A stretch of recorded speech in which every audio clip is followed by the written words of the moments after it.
Could you be criminalised for insulting someone's beliefs? Could you really be prosecuted for expressing an opinion? And what speech is acceptable and what speech isn't? And who decides? New Zealanders like to see themselves as fair-minded and have always valued the ability to express themselves and to share their opinions. So when the government wants to limit free speech by introducing a new law to ban hate speech, should we be concerned? No reasonable person wants any form of hate around them. And so when proposals are made to ban hate speech, it's understandable that they attract support. It seems to make sense that if a law can somehow eliminate something hateful, that would be a good law to have in place. But it's not, and here's why. It's impossible to define hate speech. In fact, no jurisdiction anywhere in the world has yet managed to produce a definition. This is very concerning because it is bad law to create a category of crime without being able to define that crime with sufficient precision. It is a major problem having a law where the threshold for criminality is only known at the point where the defendant is convicted. So who will decide what constitutes hate speech? No one can give a precise answer to that. The response generally seems to be, we'll know what hate speech is when we see it, which is not good law at all. Many people now prefer not to believe in freedom of speech, but rather that they should have freedom from speech they dislike.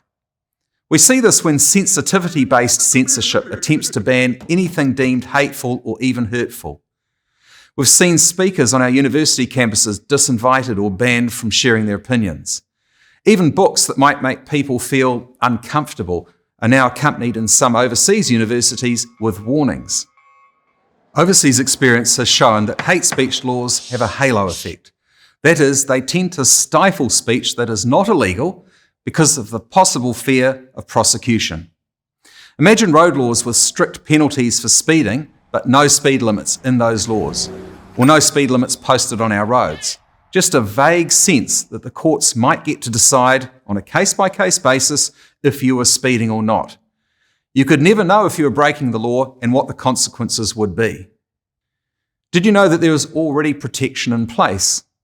The law as it currently stands already prohibits several types of speech in areas such as defamation, pornographic literature, online harassment, and incitement to violence. There are already, quite rightly, laws in place to limit these types of expression. And these laws are there to protect us from speech that is dangerous in some way. They have achieved a very useful balance between free speech and protecting people from harm.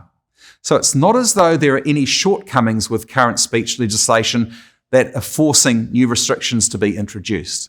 Perhaps most importantly, history shows us very clearly that the best antidote to hateful speech is actually more free speech.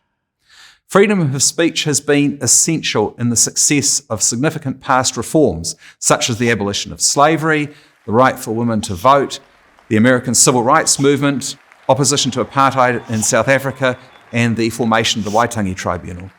Freedom of speech is what drives civil society and helps move public conversations forward. Section 14 of the Bill of Rights Act 1990 guarantees that everyone has the right of freedom of expression, including the freedom to seek and receive and impart information and opinions of any kind in any form. The proposed hate speech law will impinge on your rights to express your ideas with your friends, at school, at university, and in the workplace.